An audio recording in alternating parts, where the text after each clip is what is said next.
My name is Margaret Lewis, a 64-year-old retired nurse living in the quiet suburbs of Ohio. For years, my life was small but full. A modest house, a garden I loved, a few church friends, and a savings account I'd built slowly over decades. I wasn't rich, but I was secure. Every dollar meant a story, an overtime shift at the hospital, a late-night emergency, a life I helped save, and at the center of it all was Ethan, my son. He was my pride, my reason for everything.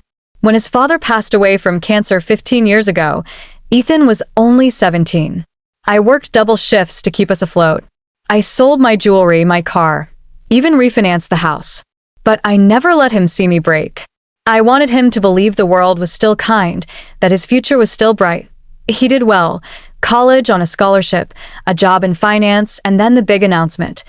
Mom, I'm getting married. Her name was Samantha. From the start, something about her made me uneasy. She had a smile that never reached her eyes. Polished, polite, but cold. She was beautiful, ambitious, and had that kind of confidence you only see in people who've never really suffered. When I met her mother, Linda, I understood where she got it from. Linda was loud, opinionated, and carried herself like the queen of every room she entered. The kind of woman who called waiters sweetheart but couldn't remember their names. Still, I tried. For Ethan's sake, I tried to love them both. After the wedding, Ethan started changing. He visited less. Calls became shorter. Sorry, Mom. Busy with work, he'd say. But I knew he wasn't busy. He was drifting away, that I noticed it most during holidays. Thanksgiving, Christmas, even my birthday, all became maybe next year.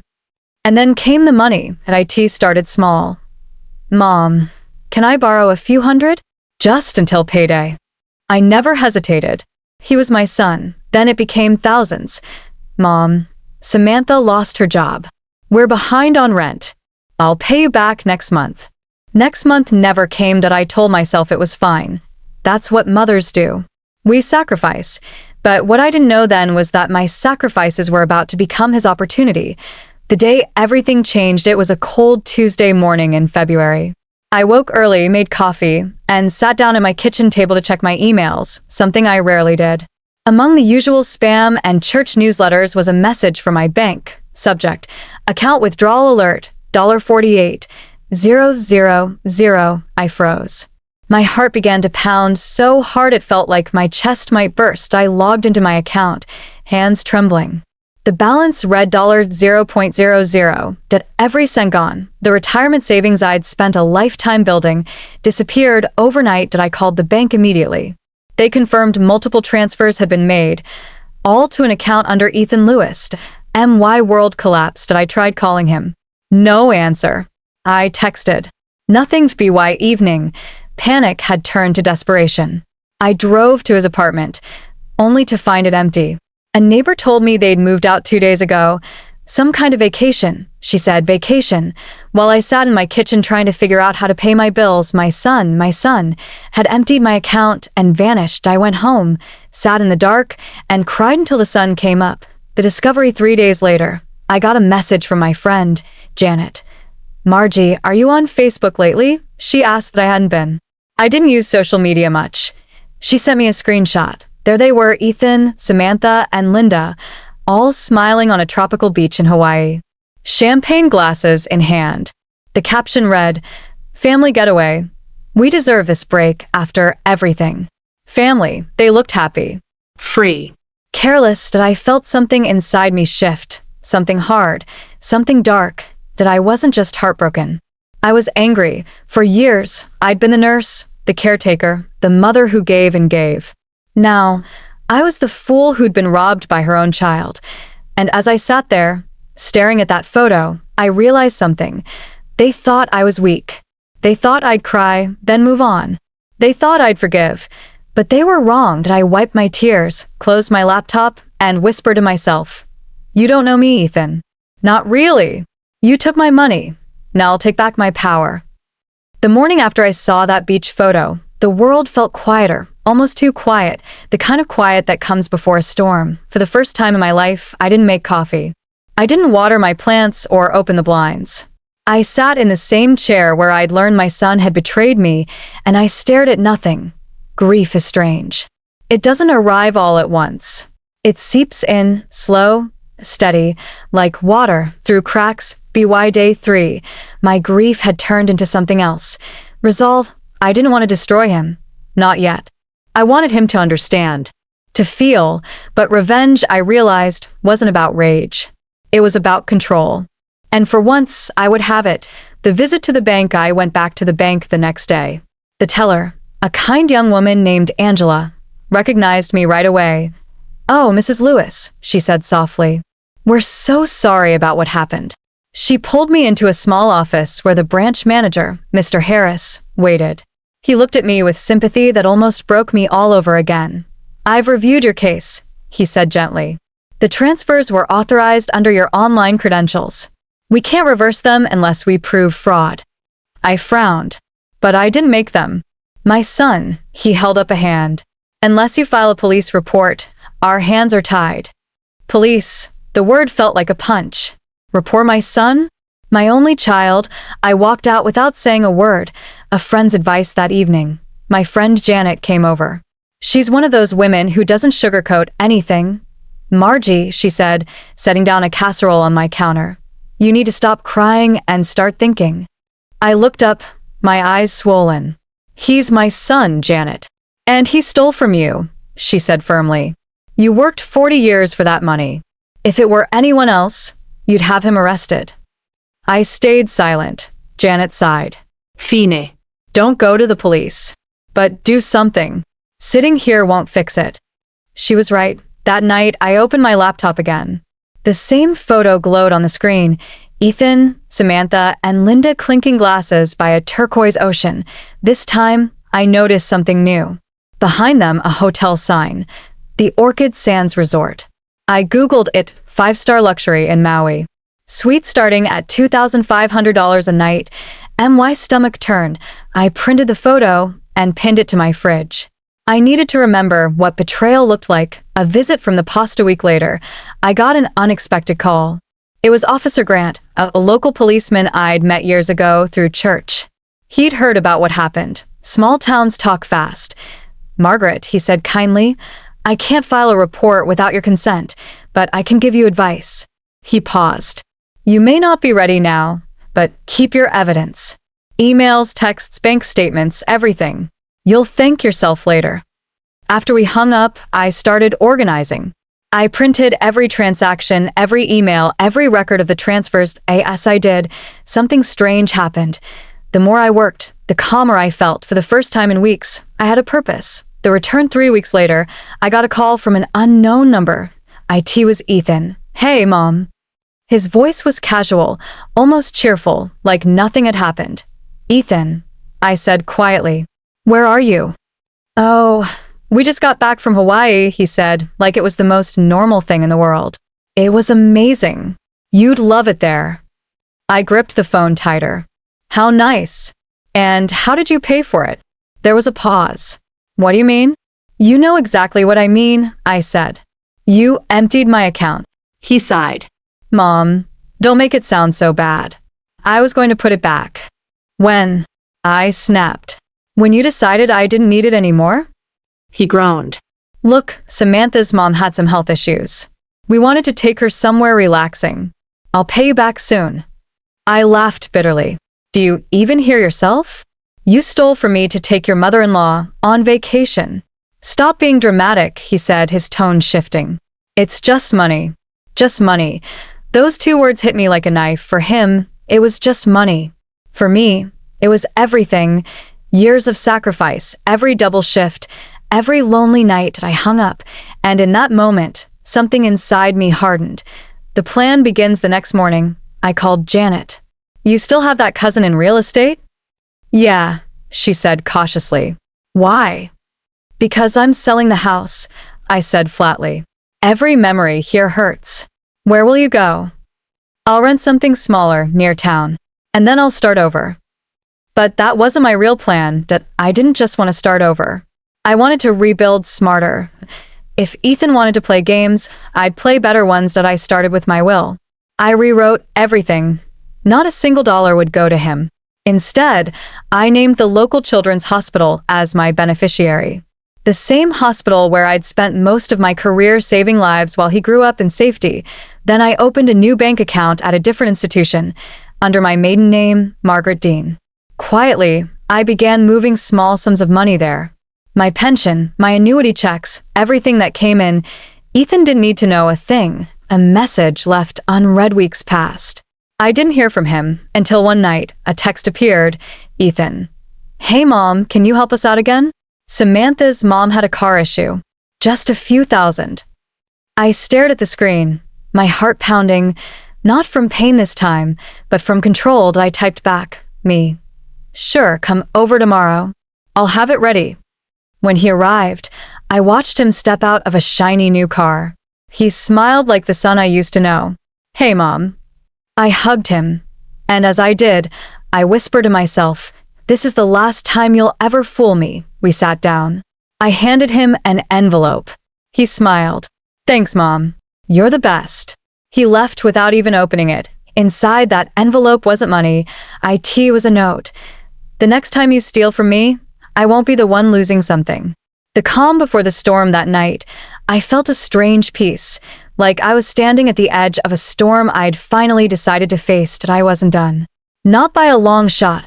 If he could use family to betray, I could use truth to rebuild. And somewhere deep inside, I knew, when my revenge came, it wouldn't be loud, it would be precise. 2 months had passed since Ethan's visit. 2 months since I handed him that envelope with a note inside, and not a dollar to his name. He hadn't called since.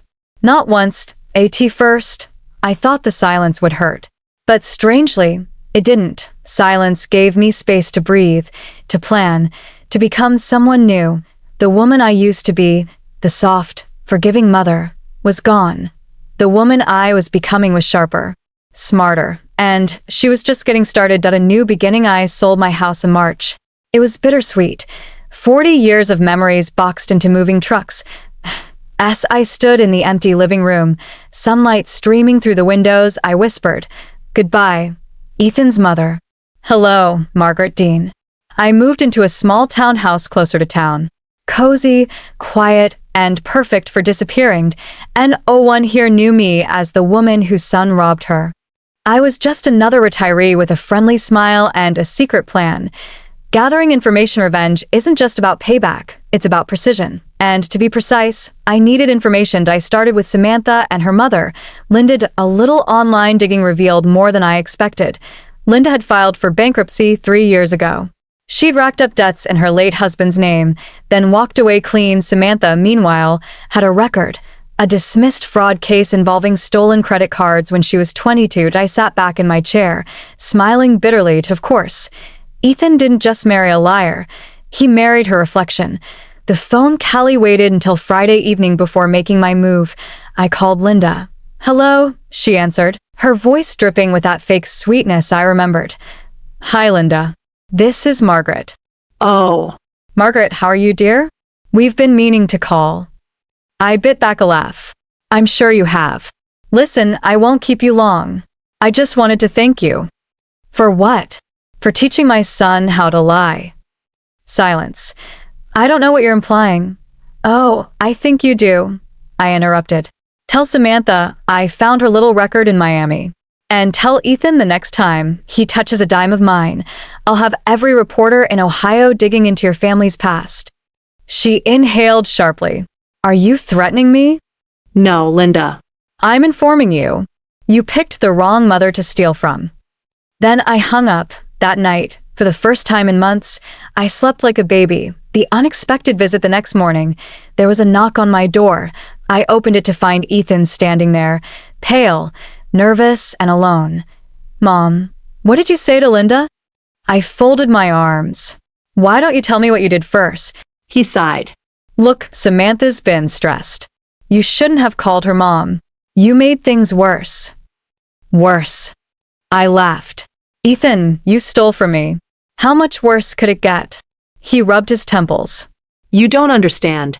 "Linda helped us out when we were broke. I was just trying to repay her kindness." "With my money?" He hesitated. "I thought I could double it." I was investing. I froze. Investing? In what? He looked away. Crypto. Samantha's cousin said. I cut him off. So you gambled away my life savings on cryptocurrency because Samantha's cousin told you to? He didn't answer. His silence was enough that I took a step closer. Listen carefully, Ethan. Whatever you've gotten yourself into, it's your mess, not mine. You wanted to be the man of your house. Now act like one. He left without saying goodbye, and that's when I realized the real punishment wasn't going to come from me. It was going to come from life itself. The cracks began to show 2 weeks later. I got another call, this time from an unknown number. Mrs. Lewis? A male voice said. This is Detective Rains with the Columbus PD. Are you related to an Ethan Lewis? My stomach dropped. Yes. What happened? He's not in trouble, ma'am, the detective said quickly. We're investigating a fraud case involving one of his business partners. We just need to confirm a few details.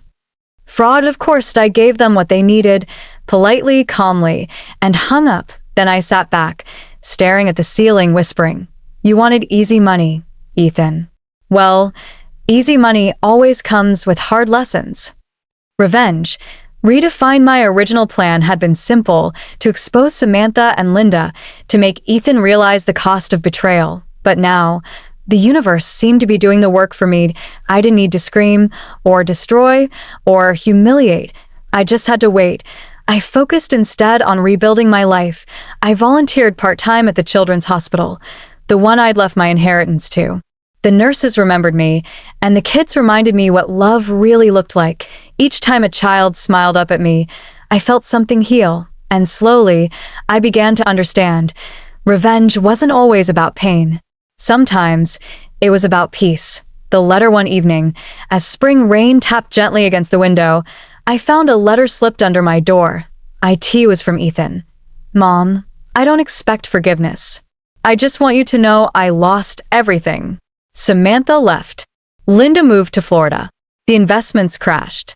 I was stupid. I'm sorry. I stared at the paper, my eyes wet but steady. For years, I'd waited for him to say those words. But instead of joy, all I felt was sadness. He was broken, not because I punished him, but because he punished himself.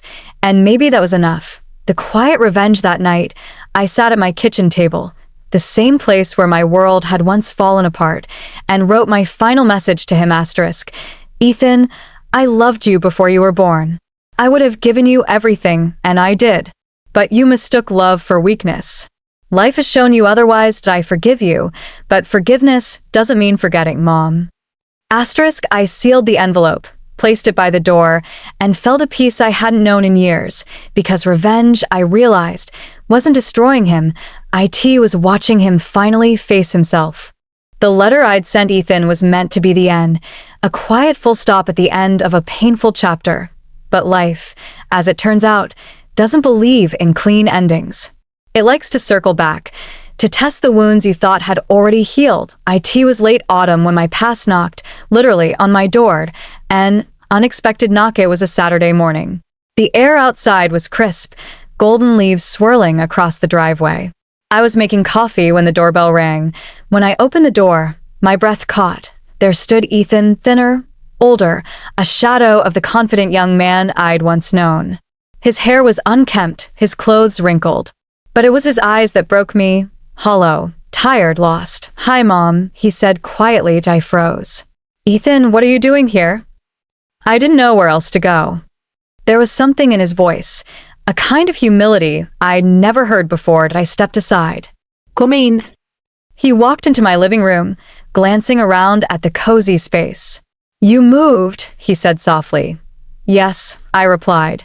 After you emptied my bank account, I figured a change of scenery might help. He flinched. I deserved that. We sat in silence for a while. The only sound was the ticking clock on the wall. Finally, I asked, What happened, Ethan? He sighed deeply. Everything. Samantha's gone. She took what was left of my money and ran off with someone else. Linda's in Florida, pretending she doesn't know me. I lost my job, the apartment, everything. He rubbed his face. I'm living out of my car. I stared at him, unsure whether to feel pity or justice. Mom, he whispered, I messed up. I know I don't deserve your help, but I just need a place to stay for a few days. Just until I figure things out. Every instinct in me screamed no, but another voice, softer, older, maternal, whispered, he's still your son. The second chance I hesitated for a long time before answering. Fine, I said finally. The guest room is clean. But this isn't charity, Ethan. You're going to pull your weight, groceries, chores, everything. He nodded quickly. Of course, Mom. Thank you. I mean it. For the first few days, it was strange, having him under my roof again after so much pain. He was quiet, polite, almost too careful. He helped with dishes, mowed the small patch of grass outside, even fixed a broken step on my porch. Sometimes, I'd catch him staring at the floor with guilt written all over his face. A teen-eyed, I'd lie awake, torn between anger and compassion. Janet called one evening after visiting. You're out of your mind, Margie, she said. He robbed you blind, and now he's back in your house? I know, I admitted. But he's broken, and I'm tired of hating him. She sighed. You've got a heart made of gold. Just don't let him melt it again. A glimmer of change over the next few weeks. Something remarkable happened. Ethan started volunteering with me at the children's hospital. He didn't talk much, but the kids loved him, especially little Tommy, a 6-year-old with leukemia who reminded him of himself at that age. I'd see him kneel beside Tommy's bed, helping him draw superheroes, and my heart would ache. One afternoon, I overheard him say softly to the boy, You know, I used to think money could fix everything. But it can't buy you a good night's sleep or people who actually care. When he looked up, our eyes met across the room. He gave me a small, apologetic smile. Maybe, just maybe, my son was changing. The twist then, one cold December evening, everything shifted again. I was sitting by the fireplace when Ethan came in, holding a thick envelope. What's that? I asked if he handed it to me. You'll see. Inside were official papers, bank receipts, checks, notarized documents. I got a job, he said. It's not much, but it's honest. I'm paying you back, every cent I stole. My eyes filled with tears. Ethan, he shook his head. No, Mom. Don't say anything. I need to do this for me. For the first time in years, I saw the boy I used to know. The one who used to make handmade cards for my birthday, who hugged me after every night shift. But fate wasn't done testing us yet. A week later, while Ethan was at work, I received a phone call from an unknown number. Mrs. Lewis, the voice said, This is Detective Rains again. We've uncovered new evidence in the fraud case involving your son's former employer. We need him to come in for questioning. My chest tightened. Questioning? What for? It appears someone used Ethan's identity in an offshore scam. We believe his ex-wife, Samantha, may be involved, but we need his statement. I felt my knees weaken. Is he in trouble? Not if he cooperates. But he needs to come in soon. When Ethan came home that night, I told him everything. His face went pale. She's still doing it, he whispered. She's still using my name. He sat down, head in his hands. I thought it was over. The decision that night, Ethan packed a small bag. Where are you going? I asked. To clear my name, he said. I'm not running anymore. I nodded, pride swelling in my chest, mixed with fear. Ethan, I said softly, no matter what happens, remember this. Redemption isn't about undoing the past. It's about choosing better in the present. He hugged me, tight, desperate, real. I love you, Mom. I love you too, son. As he walked out into the cold night, I watched from the window, and for the first time, I didn't feel anger or sadness or vengeance, I felt hope. The house felt heavier without Ethan in IT. IT wasn't the kind of silence that comes from peace. It was the kind that hums with worry, like the quiet before a thunderstorm. He'd left the night before to meet with Detective Rains, determined to clear his name. I told myself he'd be fine, but deep down, a mother always knows when trouble isn't over. I kept busy the next morning, washed dishes, folded laundry, cleaned the same spotless counters 3 times, but nothing silenced the voice in my head. What if this isn't just about Samantha? What if Ethan's caught in something bigger? By afternoon, the phone rang. I nearly dropped it rushing to answer. Mrs. Lewis? This is Detective Rains. My heart clenched. Is Ethan all right? He's safe, the detective said. But we've uncovered something that complicates things. The investigation detective Rains met me at the station later that day, a calm man with kind eyes and the patience of someone who'd seen too many broken families. Your son's cooperation has been helpful, he began. He confirmed that Samantha and her mother had access to his financial accounts while they were married. I nodded. That doesn't surprise me. Rains sighed. Unfortunately, we found several offshore transactions tied to those same accounts. They were used to launder money through shell companies. My stomach turned. You're saying Ethan's being framed? He hesitated. We believe Samantha was the mastermind, but since the accounts were in Ethan's name, he's legally responsible until we can prove otherwise. I sat back, stunned. My God. He continued, if we can locate Samantha, we can clear him. Do you have any idea where she might be? I shook my head. No. The last I heard, she left him and disappeared. Rains nodded grimly. We'll keep looking. When I got home that night, I found Ethan sitting on the porch, staring out into the dark. They think I did it, he said softly. No, I said firmly, sitting beside him. They think you might have, but they'll know the truth. They always do. He looked at me, eyes full of guilt.